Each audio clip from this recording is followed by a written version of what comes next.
नमस्कार, सत श्री अकाल, राम राम सा, खमाड़ी, वणक्कम, प्रणाम। आप सभी को ऑल टीम मीडिया पे फिर से स्वागत है। मैं आपकी होस्ट गायत्री देवी। हमारे साथ फिर से जुड़े हैं प्रशांत कपूर, एस्ट्रोलॉजिस्ट सर। हमने लास्ट टाइम भी मेंशन किया था कि सर का एक बहुत स्पेशल और निशी एरिया है जिसमें I think I don't have anybody else जिनको मैं कह सकूं, and that is medical astrology. Prashant sir is the first medical astrologer of the world. But normal astrology में और मेडिकल एस्ट्रोलॉजी में क्या डिफरेंस होता है? Like what are the nitty gritties and how is it different from normal kundli reading, normal शादी वाला कुंडली reading and other things, या फिर जॉब प्रोफेशन से लेकर। सो इसी पे आज हम चर्चा करेंगे। Sir, a very warm welcome on the show. Gayatri ji, वंदे मातरम। एंड व्यूअर्स को भी वंदे मातरम, जय हिंद।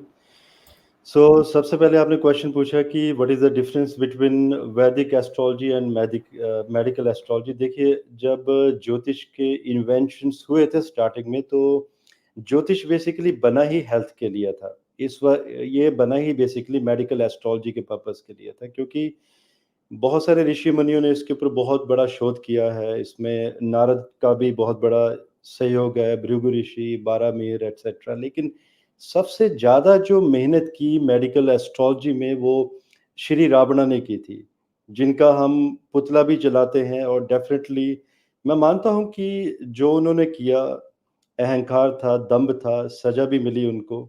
लेकिन जो वो इतनी बड़ी रिसर्च अपने साथ छोड़कर चले गए, उस रिसर्च के ऊपर आज तक कार्य नहीं हुआ। जिस तरह से रावण ने अर्थशास्त्र के ऊपर कार्य किया, ज्योतिष के ऊपर उन्होंने 5 खंड बनाए उन्होंने, और सबसे बेहतरीन कार्य किया उन्होंने मेडिकल एस्ट्रोलॉजी पे। और देखिए, वो इतने प्रखान पंडित थे, और उनका ये मानना था कि अगर किसी की हेल्थ को रिकवर करवाना है, तो उसके साथ यज्ञ के साथ-साथ वैदिक पद्धति, जिसमें कि दवाइयों का इन्वेंशन, जड़ी-बूटियों का पूरा ज्ञान, अर्थशास्त्र का पूरा ज्ञान, ये जब तक नहीं होगा तब तक आप किसी को क्योर कर ही नहीं सकते। तो देखिए, मेरा जो काम था अराउंड 98 की बात है, मैंने तो सिर्फ़ इस टर्म को नाम दिया है मेडिकल एस्ट्रोलॉजी का। लेकिन मेडिकल एस्ट्रोलॉजी तो वर्षों से चल रही है। बस ये था कि एक नेम इंट्रोड्यूस करना। लेकिन अगर आप कहें शरीर के लिए, स्वास्थ्य के लिए, तो काम तो रावण काल से चलता आ रहा है। बस ये है कि काम होना बंद हो गया। और रही बात मेडिकल एस्ट्रोलॉजी की, तो देखिए, आज भी हमारे पास वही लोग आते हैं हमसे मिलने जो कि chronic disorders से पीड़ित होते हैं। Basically medical astrologies, the people who are suffering with chronic health disorder and which are not curable by the medical science, उसे हम मेडिकल एस्ट्रोलॉजी कहते हैं। जैसे कि मान लीजिए एग्जांपल, अगर आप एग्जाम्पल, जी जी। एक एग्जांपल ले लेते हैं गायत्री जी। जैसे कि मान लीजिए किसी को लीवर सिरोसिस हो जाता है, तो अक्सर क्या होता है लीवर सिरोसिस में, डॉक्टर्स ट्रांसप्लांट करने की सलाह देते हैं। ट्रांसप्लांट में भी कई बार क्या होता है कि बॉडी काफ़ी ज़्यादा ड्रेन हो जाती है, बॉडी के जो ऑर्गन है फॉर्मेंट होना शुरू हो जाते हैं। तो उस केस में अक्सर डॉक्टर ट्रांसप्लांट की सलाह तो नहीं देते हैं, लेकिन घर वालों को ये कह दिया जाता है कि पेशेंट को आप घर ले जाओ, बस अभी वो सेवा करनी है। अब आप भी समझते हैं गायत्री, सेवा करने का मतलब क्या होता है। तो ये जो टाइमिंग होता है, इस समय लोग मेडिकल एस्ट्रोलॉजर को कांटेक्ट करते हैं। ये वो टाइम होता है जब सारी की सारी होप्स खत्म हो जाती है। और जी हाँ, हमें वैसे ही केसेस चाहिए होते हैं। देखिए, मेडिकल साइंस अक्सर कहती है, यहाँ पे कुछ डॉक्टर भी अगर मेरा ये वीडियो देख रहे होंगे, उनका ये कहना है कि अगर लीवर के सेल्स अगर डीजनरेट होना शुरू हो गए, तो वो रीजनरेट नहीं होते हैं। जी नहीं, आई डू नॉट एग्री, क्योंकि रावण ने इसके ऊपर भरपूर काम किया है। बस ये था कि हमें उन्हें डिकोड करना था। और ये मेरी जितने भी एंसेस्ट्रल मेरी हिस्ट्री रही है मेरे फैमिली में, उन्होंने बहुत काम किया है। मैंने भी इसे अप्लाइड साइंस में इसे आगे इन्वेंट किया, थोड़ा-सा और रिसर्च की। देखिए, रही बात अभी लीवर सिरोसिस की बात हो रही है, तो सबसे पहले हम क्या करेंगे, जब जातक कोई आता है हमारे पास, तो कुंडली का अष्टम घर, 8वें घर की गणना की जाएगी कि क्या आयु जातक की पूर्ण आयु बनती है, या कहीं मध्यम आयु तो नहीं बनती है। तो पहले तो आयु के ऊपर विचार होगा। अगर हमें मालूम चलता है कि आयु पूर्ण हो चुकी है, तो ऐसे केसेस को नहीं लिया जाता है। लेकिन अगर हमें मालूम है कि आयु अभी बची हुई है, बहुत लंबी आयु है, 20-25 वर्ष बचते हैं, तो ऐसे केसेस पे हम काम करना शुरू करते हैं। और गायत्री जी देखिए, ऐसे केसेस में क्या होता है कि डॉक्टर्स का ये कहना होता है कि जातक के पास 15 या 20 दिन का समय बचेगा, लेकिन ऐसा नहीं होता है। जातक कोमा में चला जाता है, लेकिन शरीर तो नहीं छोड़ पाएगा वो। तो उसी समय हमारा कार्य होता है कि हमें ऐसा क्या करना है कि जातक को बिल्कुल ठीक रिकवरी मोड तक लेके जाना है। और ऐसे मेरे पास बहुत सारे केसेस हैं। हमारी वेबसाइट astrokapur.com, आप उसमें जाएँगे, आप देखेंगे कि बहुत सारे लोगों के टेस्टिमनी है, वहाँ पर टेस्टिमोनियल दिए हैं लोगों ने। और इसके साथ-साथ जैसे कि आपने हमारा यूट्यूब चैनल भी देखा है एस्ट्रो कपूर के नाम से, तो वहाँ पर बल्कि मैं ज्योतिष के स्टूडेंट्स को लाइव केसेस भी देता हूँ कि किस तरह से हम उन केसेस पे काम करते हैं और किस तरह से लोग रिकवर करते हैं। और it's not about liver cirrhosis, ऐसे बहुत सारे केसेस हैं। आई नो कि आपको थोड़ा-सा आप भी सोचेंगे कि ऐसे कैसे हो सकता है। अब देखिए, एड्स के ऊपर आज तक कोई भी ऐसी कोई डोप या कोई ऐसी कोई चीज़ ऐसी नहीं बनी आज तक, कोई मेडिसिन्स या इंजेक्शन या कोई भी किसी भी तरह का कोई ट्रीटमेंट अभी तक नहीं आया है। मेरे पास ऐसे 3 केसेस हैं एड्स के, जो ठीक हो चुके हैं। और उनके लाइव केसेस भी मैंने एस्ट्रो कपूर में दिए हैं, हमारे यूट्यूब चैनल में, और मैंने बाकायदा बताया है कि किस तरह से काम हुआ। और मुझे मालूम है अब लोगों के क्वेश्चन आएँगे कि क्या ये एड्स पहले रोग होता था? जी हाँ, पहले भी होता था। हमारे पास एक किताब है हमारे पास जिसका नाम है ज्योतिष श्याम संग्रह, और वो जो किताब है वो ताड़पत्रों में है। भोजपत्र अगर आपने पुराने देखे होंगे, उन भोजपत्रों के ऊपर वो किताब लिखी गई है।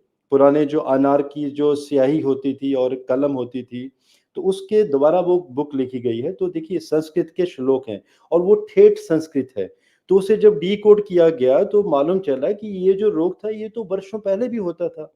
और इसको हम नेचुरोपैथी से ठीक करते हैं, जिसमें कि पास्ट लाइफ के कुछ आपके कर्मस भी इन्वॉल्व होते हैं, जिसमें नाग हत्या दोष, पितृ हत्या, ब्रह्म हत्या, प्रेत हत्या, भातृ हत्या, मातृ हत्या, आपकी पत्नी हत्या या पुत्र हत्या। तो ऐसे बहुत सारे दोष होते हैं। कुंडली से पास्ट लाइफ का जो आपका प्रारब्ध है, उसका उसके ऊपर गणना करना और उन दोषों का निवारण करना। उसके बाद 5वें घर को बल देना, उस पंचम घर के अनुसार ग्रहों के उपाय करना, फिर जाकर नेचुरोपैथी, नेचुरल तरीके से मेडिसिन्स को लेना। Within 2 years final result मिल जाता है कपल्स को। सो गायत्री जी, बहुत लंबी लिस्ट है मेरे पास तो रोगों की, लेकिन आजकल के जैसे जो चीज़ें प्रचलन में है, आईवीएफ सबसे ज़्यादा परेशानी है।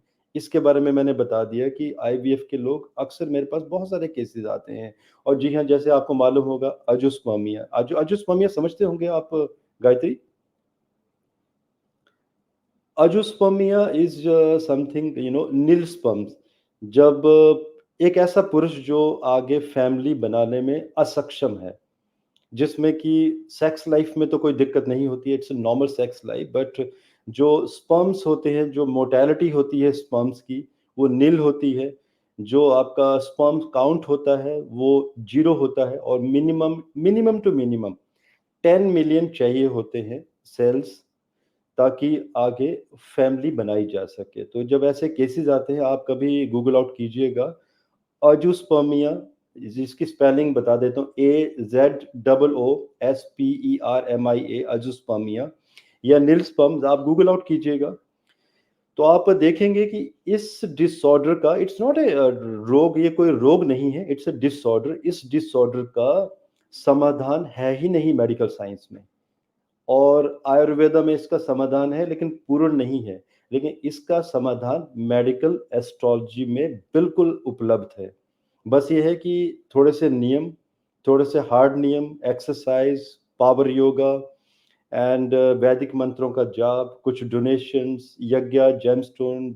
तो बहुत सारी ऐसी विधियां हैं, जब इन्हें फॉलो करते हैं तो विद इन 6 मंथ के अंदर, मैक्सिमम लेके चल रहा हूँ मैं बफर पीरियड, अदरवाइज 45 डेज में मैक्सिमम पुरुषों को इसका लाभ मिल जाता है। जैसे कि सेक्स में वीकनेस, इम्पोटेंस, इरेक्टाइल डाइसफंक्शन जैसे रोग, जिसमें कि कई बार कुछ पुरुष डिप्रेशन में चले जाते हैं because they are not not good on bed, because sex life is very very important also for few years after marriage. देखिए असंख्य रोग हैं। मेडिकल एस्ट्रोलॉजी में ऐसा कोई रोग है ही नहीं जिसका इलाज नहीं किया जा सकता। लेकिन अगेन लोग हमें तभी कॉन्टैक्ट करते हैं जब हर तरफ से हार हो चुकी होती है, कुछ रहता नहीं है। और देखिए इसका श्रेय मैं रावण को ही देना चाहूँगा, जिस तरह से उन्होंने रिसर्च की और अर्थशास्त्र के ऊपर उन्होंने इतना शोध किया, और वो अर्थशास्त्र आज भी किताबों में पढ़ा हुआ है, उसके ऊपर काम हुआ ही नहीं कभी। सिर्फ़ इतना ही हुआ कि उसमें शराब और शबाब की बात हुई कि देखिए शराब की भी बात करें तो जिसे सुरा कहा जाता है शास्त्रों में, तो सुरा तो बनाई गई थी मेडिसिन्स के लिए। आपके इस तरह से बनाई गई थी कि किसी की अगर शल्य चिकित्सा होनी है, और आयुर्वेदा में भी पहले शल्य चिकित्सा होती थी, जैसे आज सर्जरी कहते हैं। तो वो इसलिए बनाई गई थी कि जातक को, जिस पेशेंट को जिसका ऑपरेशन करना किया जाना है, उसे वो सुरा की एक क्वांटिटी दी जाए ताकि वो बेहोश हो जाए। या जैसे आपने ब्रांडी या रम सुनी होगी, तो देखिए दैट्स अ मेडिसिन, और ये मेडिसिन्स के तरीके से ही बनाई गई थी। ये भी अर्थशास्त्र से ही आया है कॉन्सेप्ट। लेकिन वो बनाई गई थी कि गर्मियों में अगर किसी को कोई नर्व्स डैमेज होती हैं, सॉरी सर्दियों में, तो सर्दियों में वो गर्म पानी से ले ली जाए। लेकिन अब डिपेंड करता है कि आप 30 एमएल गर्म पानी में एज़ अ मेडिसिन लेते हैं खाना खाने से पहले, या आप पूरी बॉटल खत्म करते हैं, आप चढ़ा लेते हैं। अब देखिए तो वो दवा भी है और वो शराब भी है। वही बात आ जाती है कि अगर कोई खाना ज़्यादा भी खा लेता है तो वो भी पॉइज़न बन जाएगा। ऐसे ही है गायत्री जी मेडिकल एस्ट्रोलॉजी। बहुत कुछ है, बहुत घंटों बोला जा सकता है इसके ऊपर। तो प्रशांत जी, कब किसी को भी मेडिकल एस्ट्रोलॉजी कब शुरू करनी चाहिए? मतलब जब डिजीज हो जाए, या सारी चारों तरफ से जवाब मिल जाए, या फिर प्रिकॉशनरी? जी। बहुत अच्छा क्वेश्चन पूछा आपने गायत्री। अक्सर वो एक भजन भी है ना कि दुःख में सुमिरन सब करे, सुख में करे ना कोई। जो सुख में सुमिरन करे उसे दुःख काहे को होए। देखिए मैं 45 वर्ष का हो गया हूँ, और 8 वर्ष की उम्र में मैंने ज्योतिष सीखना शुरू किया था, और 12 वर्ष की आयु तक मेरी एजुकेशन कंप्लीट हो गई थी। उसके बाद केस स्टडीज़ होना शुरू हुई। तो जो मैंने समझा इसके बारे में, मेडिकल एस्ट्रोलॉजी के बारे में ज़्यादातर, देखिए आज जैसे कोई मेरे पास कुंडली आती है किसी की, तो मैं 2051 में 2051 में किस जातक को कौन-सा रोग आएगा, अगर ब्रेन में ट्यूमर होगा, किस हिस्से में, या कान के लेफ्ट हिस्से में अंदर होगा, किस पोर्शन में कितना होगा, कितना एमएम होगा, ये प्रेडिक्शन मैं कुंडली से ही दे सकता हूँ, फोरकास्ट किया जा सकता है। आपके क्वेश्चन का ही आंसर दे रहा हूँ थोड़ा-सा अलग तरीके से। अब सोचिए, जो एस्ट्रोलॉजर, जो मेडिकल एस्ट्रोलॉजर फोरकास्ट कर सकता है कि 2051 में किसको क्या रोग बनेगा, तो क्या उसके पास इलाज नहीं है? बिल्कुल, इस चीज़ का बिल्कुल इलाज है। इसमें ये होता है कि फ़ोरकास्ट तो हम करते हैं, साथ में सॉल्यूशंस भी दे दिए जाते हैं कि आप ये सॉल्यूशन कीजिए। लेकिन देखिए 100% समाधान फिर भी नहीं होता है। लेकिन इसमें 98% समाधान होता है कि आप सर्जरी से बच जाएँगे, ट्यूमर नहीं होगा, लेकिन आपको एक का समय, अमावस्या का समय आएगा, उसमें 2 से 3 दिन आपको सर में या तो कान के उस हिस्से में आपको दर्द होगा। देखिए ग्रह है, प्लैनेट्स क्या कहते हैं कि हम आपको टच तो करके जाएँगे, चाहे थोड़ा-सा ही टच करेंगे। लेकिन आप गायत्री सोचिए ना कि अगर आपका 99% अगर आपको प्रोटेक्शन मिल जाती है, तो आई थिंक ये काफ़ी ज़्यादा है। मेडिकल एस्ट्रोलॉजी में लोगों को पहले ही अपने मेडिकल एस्ट्रोलॉजर से अपनी कुंडली के विश्लेषण करवा लेने चाहिए कि ज़िंदगी के किस समय में क्या होने वाला है। अगर होने वाला है तो उसका समाधान क्या है। इट जस्ट नॉट ओनली कि आप मेडिकल एस्ट्रोलॉजी के तहत आप सॉल्यूशंस करें या मेडिसिन्स आप यज्ञ करवाएँ, जी नहीं। आपका लाइफ़स्टाइल, आपका खाना-पीना, आप योगा कितना करते हैं, कहीं ओवर फीडिंग तो नहीं करते हैं। बहुत सारी चीज़ें हैं। बहुत सारे तथ्य हैं जिन्हें हम कंट्रोल में लेके आते हैं जातक को, ताकि वो अनुशासन में रहे। उस रोग को आने ही नहीं दिया जाए शरीर में। अगर आए तो वो आंशिक मात्रा में आए, जो कि आंशिक मात्रा में बिल्कुल आएगा, उसे नहीं रोका जा सकता।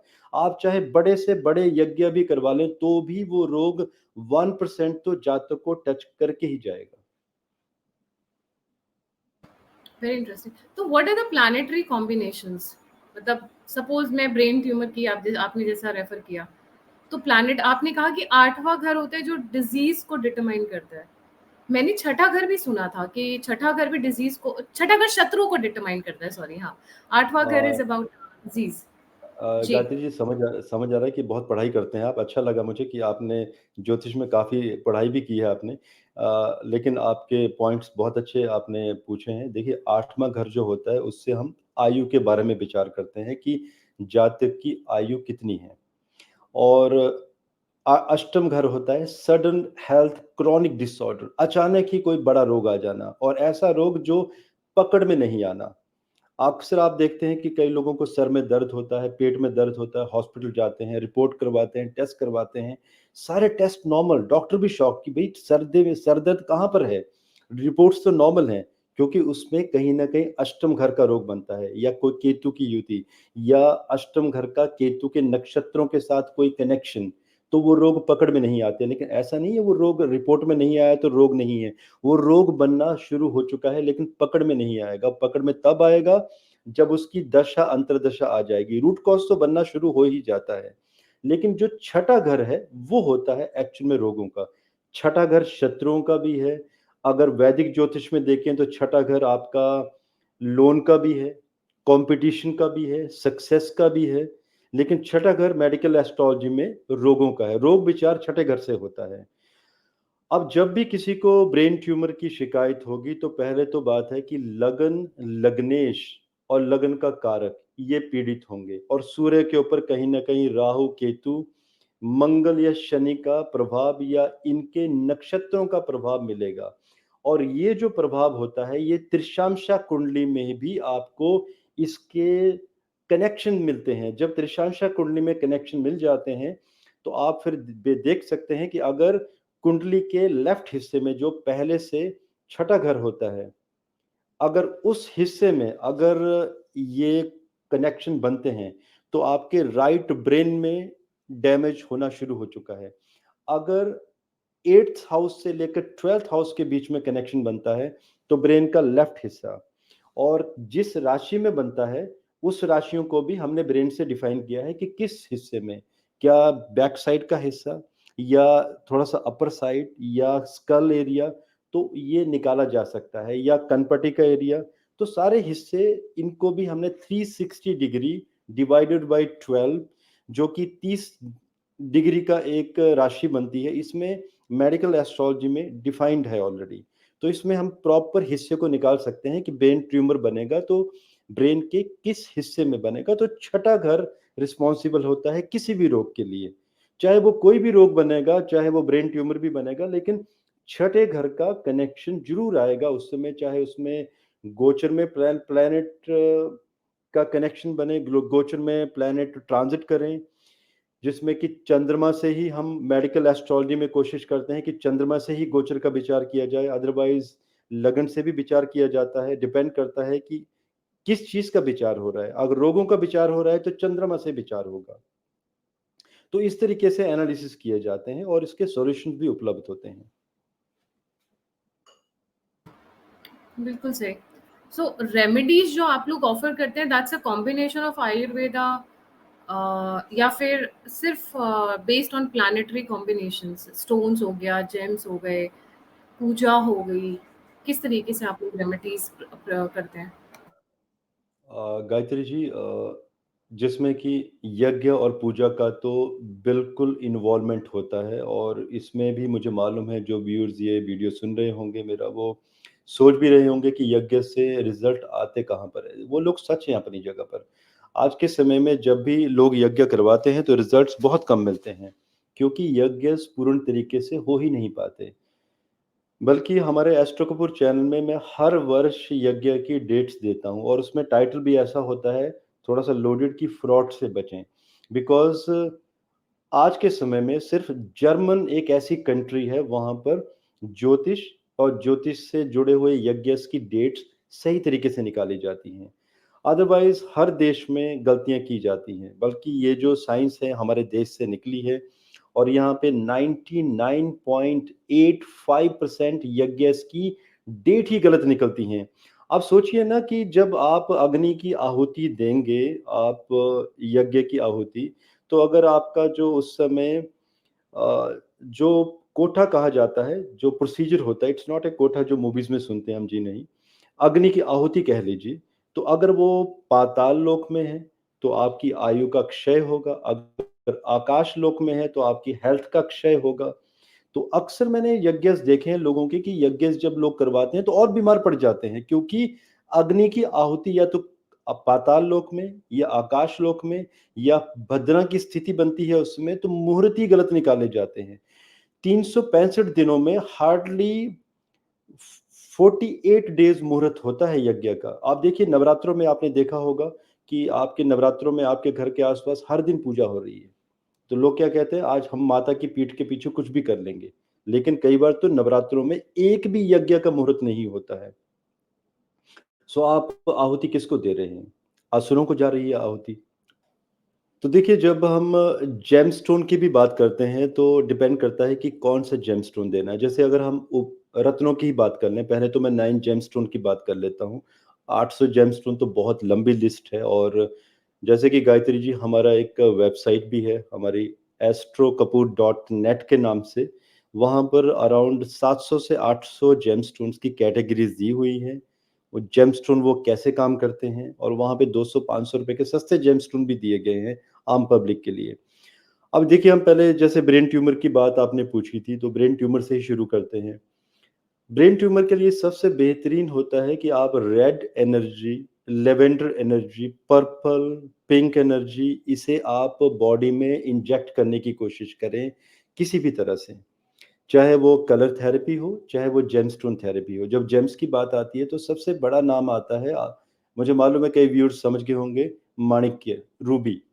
अब देखिए रूबी में भी तो मैटर करता है कौन-सा रूबी पहना रहे हो आप। बहुत सारे रूबी हैं, जॉनसन माइन का रूबी है, Guinea mines, Mysore mines, Thailand, Africa, आपका पेरू, कम से कम 98 माइन्स हैं। मुझे नाम याद हैं और मैं उन जेमस्टोन्स को आज भी कैटेगराइज़ कर सकता हूँ कि कौन-सा जेमस्टोन कौन-सी माइन से आता है। मान लीजिए किसी को ब्रेन की शिकायत है और अगर आपने उस जातक को थाईलैंड का रूबी पहना दिया जो कि लेड फिल्ड होता है, फिशर फिलिंग होती है उसके अंदर, जो कि आम 99% वही बिकता है मार्केट में। क्योंकि जो सुनार होते हैं ज्वेलर्स, उन्हें खुद ही नहीं पता कि वो क्या खरीद रहे हैं, क्या बेच रहे हैं। जो आ रहा है वो सेल हो रहा है क्योंकि उनके लिए वो सेल है, प्रोडक्ट है। लेकिन एक ऐसा व्यक्ति जो समझता है उसके लिए वो जेम्स है, वो नगीना है। तो आप सोचिए जब एक लेड फ़िल्ड जेमस्टोन आप रूबी पहनाएँगे किसी को, तो वो ब्रेन की हीलिंग कैसे करेगा? नहीं करेगा वो। That's a gemstone like a fashion jewellery. उसके लिए आपको एक अच्छा बेहतरीन आपको रूबी पहनाना होगा जिसमें सिलिका का कंटेंट भी हो, जिसमें क्रोमियम का लेयर जो 3 तक होता है वो भी होना चाहिए। हार्डनेस उसकी 8.50 से ऊपर होनी चाहिए। स्पेसिफिक ग्रेविटी भी उसकी हाई होनी चाहिए। ऐसी बहुत सारी प्रॉपर्टीज़ होती हैं और एक बात और बताना चाहूँगा जैसे कि आप कभी रिपोर्ट देखिएगा, हम थोड़ा-सा टॉपिक अलग में चले गए लेकिन मेडिकल एस्ट्रोलॉजी से ही है। जहाँ तक जितने भी लोग हैं जो जेमस्टोन मार्केट में लेते हैं, सर्टिफ़िकेट में देखते हैं कि नीचे लिखा होता है नेचुरल रूबी। एक लेमैन है, उसके लिए नेचुरल रूबी लिखा है तो वो खुश है कि यस मैंने नेचुरल रूबी ले लिया, मुझे सस्ते में मिल गया, कोई मुझे 2 लाख में बता रहा था तो ये मुझे 2000 में मिल गया। अब देखिए जो थाईलैंड का रूबी आएगा, व्हाइट कलर में होता है, साउथ अफ्रीका से आता है, व्हाइट कोरंडम कहा जाता है उसे। उसे थाईलैंड में शांतापुरी में माइन्स हैं लोगों की, सॉरी फैक्ट्रीज़ हैं, हमारी भी एक फैक्ट्री है शांतापुरी थाईलैंड में। वहाँ पर हम भी ये चीज़ बनाते हैं but for the sales purpose we do not sell. हम उन्हीं लोगों को सेल करते हैं ये चीज़ें जो डिमांड करते हैं। क्योंकि देखिए बिज़नेस भी हैं हमारे, जो लोग चीज़ माँगेंगे वो दी जाएगी। लेकिन अगर कोई पेशेंट आता है मेरे पास तो उन्हें हम नेचुरल ही रिकमेंड करेंगे। सो देखिए वो जो रूबी है व्हाइट कलर में है, उसमें रेड कलर डाला गया है। आपका ग्लास जो काँच होती है उसे मेल्ट करके डाला गया है, उसी को कहते हैं फिशर फिलिंग। अब जब ये चीज़ पहनी जाएगी तो आप सोचिए वो काम थोड़ी नहीं करेगी, that's like a fashion jewellery. लेकिन जब आप रिपोर्ट की बात कर रहा था, रिपोर्ट में जो कंटेंट लिखा होता है उसमें एक लाइन होती है माइक्रोस्कोपिक व्यू। तो माइक्रोस्कोपिक व्यू के सामने लिखा होगा फिशर फीलिंग ऑब्जर्व। कई बार कुछ एक लैब्स शॉर्ट में लिखती हैं FFO। लेकिन एंड यूजर लेमैन गायत्री, शायद आपको भी नहीं पता होगा, मे बी कि आप भी यही देखेंगे कि नेचुरल रूबी लिखा है तो इट्स फाइन। कभी आप माइक्रोस्कोपिक व्यू देखने जाएंगे, आप देखेंगे कि उसमें अगर वो लेड फील्ड है तो उसमें FFO लिखा होगा, अगर वो नेचुरल है तो उसमें लिखा होगा fingerprint observe. Fingerprint means James के अंदर जब आप मैग्नीफायर से देखते हैं तो फिंगरप्रिंट जैसे हमारे अंगूठे उंगलियों में होते हैं, तो ऐसे ही फिंगरप्रिंट दिखाई देते हैं जेम स्टोन्स के अंदर। लेकिन एंड यूजर्स को ये पता होता ही नहीं है, जिसमें कि अगर स्टोन अगर नेचुरल है, अर्थमाइन वाला है, हीट लगी है तो कितनी लगी है। अगर वो नेचुरल हीटेड है तो इसका मतलब है कि वो 800 डिग्री से नीचे का ट्रीटमेंट है। अगर वो हीटेड है इट मींस उस रूबी को 800 डिग्री से ज़्यादा हीट दी गई है। तो 800 डिग्री से ज़्यादा हीट होने का मतलब है कि जो इसमें बबल्स है उन सबको निकाल दिया गया है और उसको एनहेंस कर दिया गया है ताकि उसे महंगे दामों में बेचा जा सके, लेकिन वो काम नहीं करेगा और वो बहुत महंगा सेल होगा मार्केट में। अब एंड यूजर ये चीज़ें नहीं समझ पाता है। जियोमेट्रिकल कटिंग क्या होती है जेमस्टोन्स की, इसके बारे में कोई कहना ही नहीं चाहता, बिकॉज सबको मालूम है कि अगर इसके ऊपर कहना शुरू किया तो जेमस्टोन्स बिकना ही बंद हो जाएंगे। बिकॉज दुनिया की बड़ी-बड़ी लैब्स, अभी मैं नाम नहीं लेना चाहूँगा क्योंकि किसी को बुरा ना लग जाए कि हमारा नाम क्यों ले दिया। बड़ी-बड़ी लैब्स, कई लोग समझ भी गए होंगे सबसे बड़ी लैब दुनिया की कौन-सी है। वो कभी भी जियोमेट्रिकल कटिंग के ऊपर पैरामीटर्स देना ही नहीं चाहते। ऐसा नहीं कि वो सक्षम नहीं है, दे आर कैपेबल, बट इसलिए नहीं देना चाहते, उन्हें मालूम है कि जब ये शुरू किया हमने करना तो प्रोडक्ट बिकने, जेमस्टोन बिकने बंद हो जाएँगे। तो जैसे हमारे यहाँ पर हमारी वेबसाइट है astrokabut.net, तो जितने भी वहाँ पर जेमस्टोन सेल के लिए वहाँ पर लिस्ट किए जाते हैं तो they all are with geometrical cutting, जिन्हें हम ज्योतिष जेमस्टोन्स कहते हैं। और देखिए बाकी जो जेमस्टोन्स होते हैं, क्योंकि बिजनेस है, उन्हें हम ज्वेलर्स को सेल कर देते हैं बिकॉज उन्हें प्रोडक्ट चाहिए। उन्हें जेमस्टोन से कोई लेना देना नहीं है, उनके लिए ओरिजिनल है, ओके है, कैसा भी है, दे विल सेल इट। लेकिन जब हम सेल करते हैं किसी को तो वी सेल ज्योतिष जेमस्टोन ताकि वो जाते ही फायदा दे। अदरवाइज जेमस्टोन इसलिए तो होता है ना कि आपने सुना भी होगा कि जेमस्टोन अच्छे से अच्छा बहुत महंगा पहनने के बावजूद भी फायदा क्यों नहीं हुआ, क्योंकि जियोमेट्रिकल कटिंग नहीं थी, वो हीटेड था, उसके बबल्स निकाल दिए गए थे, एनहेंस कर दिया गया था, उसे और ज्यादा खूबसूरत बना दिया गया था। सो ये समस्याएं हैं जिनकी वजह से जेमस्टोन्स भी कई बार काम नहीं करते हैं।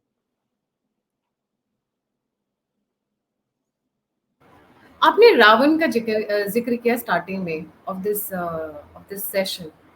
सो हाउ, मतलब this is very interesting. Ravan was a medical astrologer, this is fascinating for me. थोड़ा सा और बताइए ना उसके बारे में। जी। अ, गायत्री जी, रावण के बारे में तो मैं इतना कह सकता हूँ।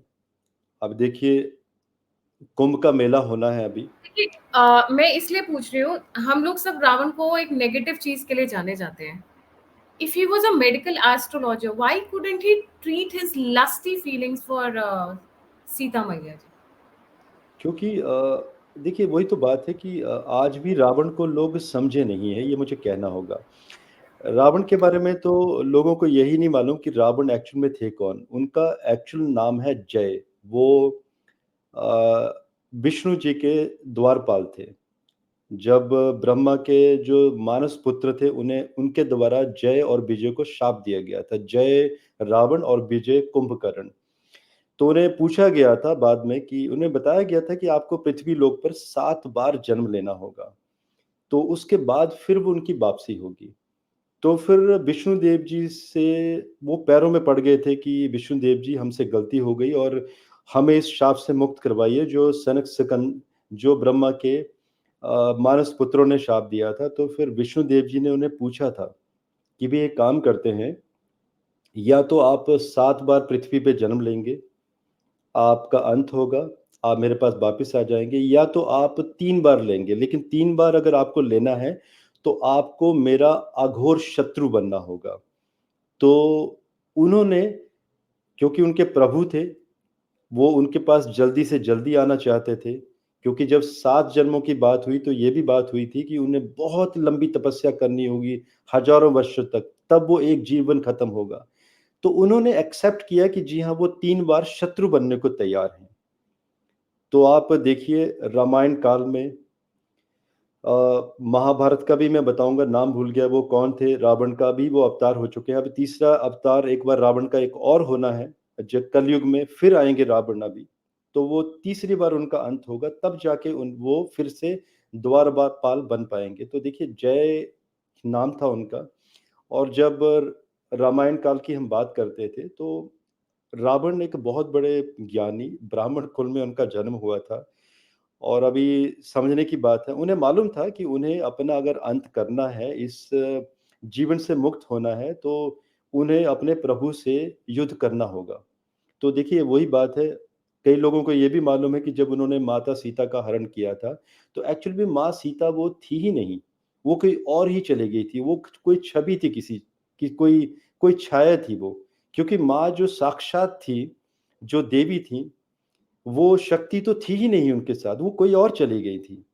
सो यही कारण है कि आज भी रावण के जो पाप है, और ये भी देखिए मैं मानता हूँ कि जो भी रावण ने किया था साधु के वेश में माता सीता का हरण करना, जिसमें आज भी साधुओं के ऊपर लोग यकीन नहीं कर पाते हैं। तो रावण एक बहुत बड़े ज्ञानी रहे हैं। आज भी अगर ज्योतिष शास्त्र की जब मैं बात करता हूँ, गायत्री, तो जब भी मैं कोई रिसर्च करता हूँ किसी कुंडली के ऊपर, ऐसे केसेस आते हैं मेरे पास। देखिए माना कि आज मैं 5.5 लाख कुंडलियाँ देख चुका हूँ, और इतनी ज़्यादा कुंडलियाँ देखना, किताबों की ज़रूरत नहीं पड़ती उसके बाद आपको, लेकिन फिर भी मैं ज्योतिष का स्टूडेंट ही हूँ, किताबें आज भी पढ़ता हूँ।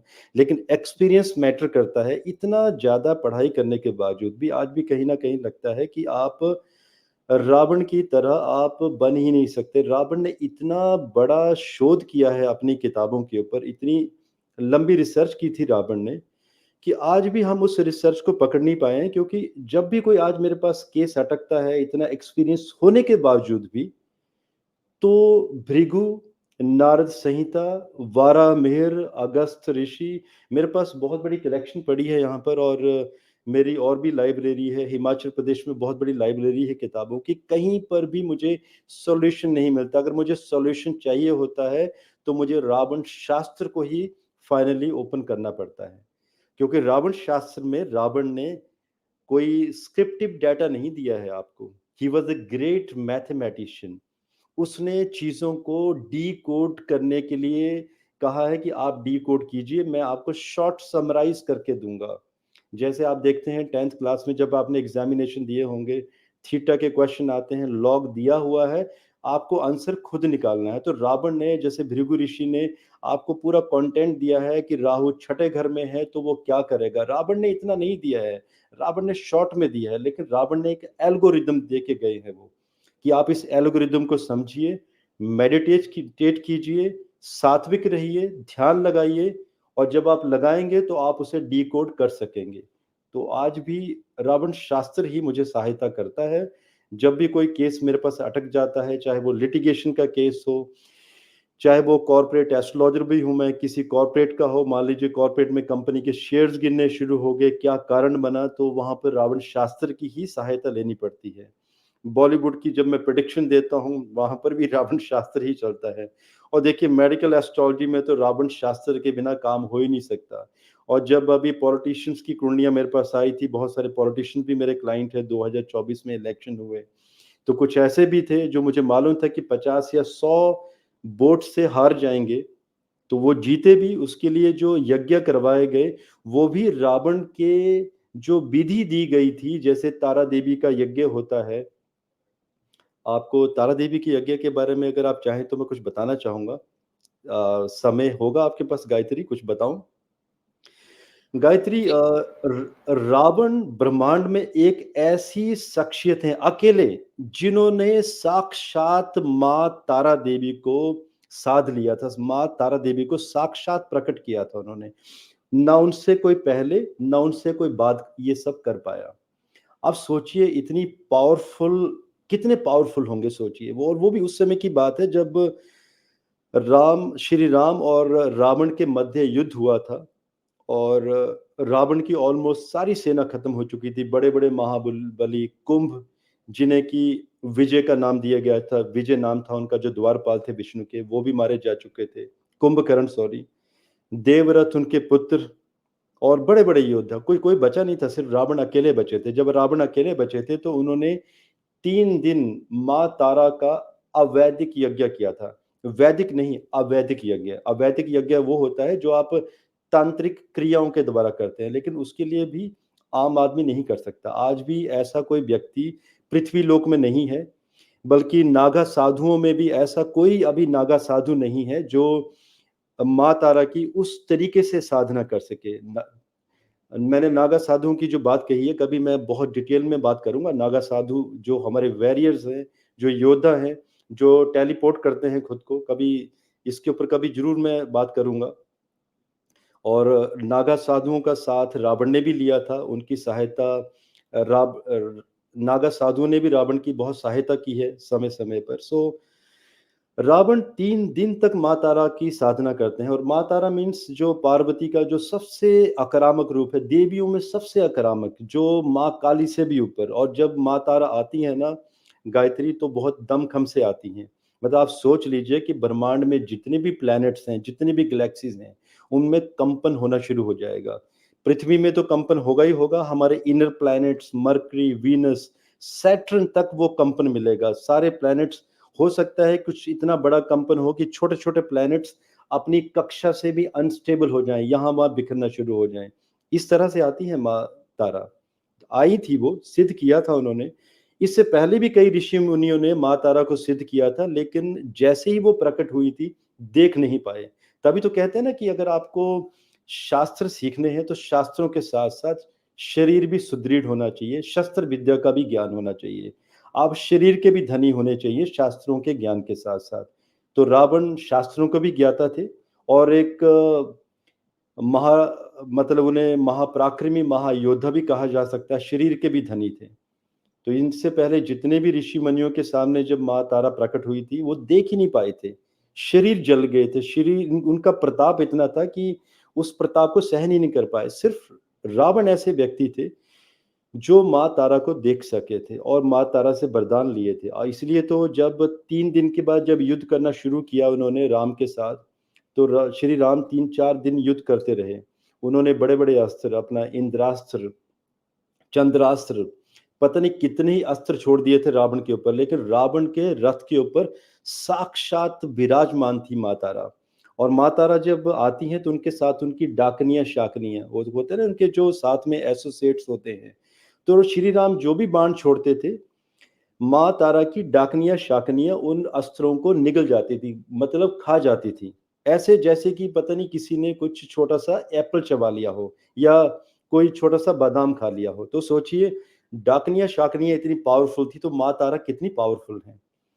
ये बात अलग है कि रावण की हार हुई उस युद्ध में, और माँ तारा ने ही दंडित किया था रावण को, क्योंकि उन्होंने जिस गलत तरीके से सूर्यास्त होने के बावजूद उन्होंने बाण छोड़ दिया था श्री राम की सेना पर। बड़ी लंबी कहानी है, कभी आराम से डिस्कस करूँगा मैं आपके साथ। तो सोचिए उन्हीं पैरामीटर्स के ऊपर, जो रावण के जो पैरामीटर्स थे कि माँ तारा का अवैदिक यज्ञ होना है, जो हम में दम नहीं है, हम नहीं करवा सकेंगे, लेकिन वैदिक यज्ञ आज भी मैं करवाता हूँ पॉलिटिशियंस के लिए, या उन लोगों के लिए जो कॉर्पोरेट में बिजनेस टाइकून्स हैं, कई काम अटक जाते हैं, कई उनके शत्रु बन जाते हैं गलत तरीके से, लेकिन ये यज्ञ, वैदिक यज्ञ माँ तारा का, आज भी जो व्यूअर्स सुन रहे हैं, मैं ये कहूँगा कि सिर्फ वही व्यक्ति करवाए जो सच्चा है, जिसने कोई गलत काम नहीं किया हो, जिसे फँसाया गया हो, जिसके शत्रु हों लेकिन वो शत्रु भी गलत हों। अगर आप माँ तारा का यज्ञ करवाते हैं, आप खुद गलत हैं, तो जो करवाने वाला है और जो उसके लिए करने वाला है व्यक्ति, वो सारे दोष के भागीदार तो बनेंगे ही बनेंगे, लेकिन शरीर आपका बिगड़ जाएगा, कोई ना कोई ट्रबल आ जाएगी। विदिन फ्यू आवर्स आपको वो रिजल्ट्स दिखने शुरू हो जाएँगे, ट्रबल वाले, आप उस एनर्जी को सहन कर ही नहीं पाएँगे। तो गायत्री जी, मैं खुद माँ तारा का यज्ञ करवाता हूँ, पूजा भी करवाता हूँ। कई साल में 3 या 4 बार मैं खुद बैठता हूँ, क्योंकि जो मेरी टीम है पंडितों की, 40-42 पंडित हैं मेरे पास, नोएडा के भी हमारे आश्रम में, हिमाचल प्रदेश में भी हैं। तो जब भी माँ तारा की पूजा और यज्ञ की बात आती है, तो थोड़ा-सा डरते हैं वो। बगलामुखी यज्ञ की भी बात आती है, तो थोड़ा-सा डर में चले जाते हैं कि कैसे करवाएँगे? क्योंकि कुछ ऐसे-ऐसे आभास हो चुके हैं।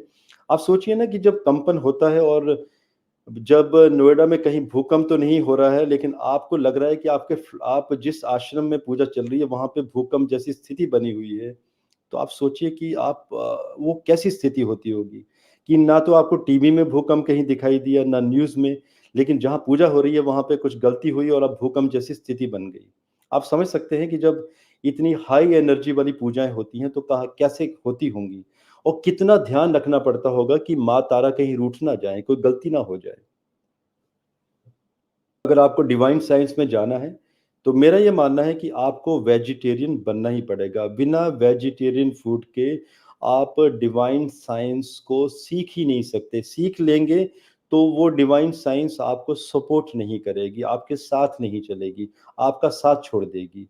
क्योंकि सेंसिटिविटी बहुत ज़रूरी है। सेंसिटिविटी जानवरों के लिए भी ज़रूरी है, और प्रकृति के लिए भी, कि आप पेड़ लगाइए, पेड़ ना काटिए। गायत्री, बहुत ज़्यादा बोल रहा हूँ, शायद मैं बोलता ही चला जाऊँगा। जी। Prashant ji has a YouTube channel जहाँ पर वो रेगुलरली अपनी प्रेडिक्शन शेयर करते रहते हैं।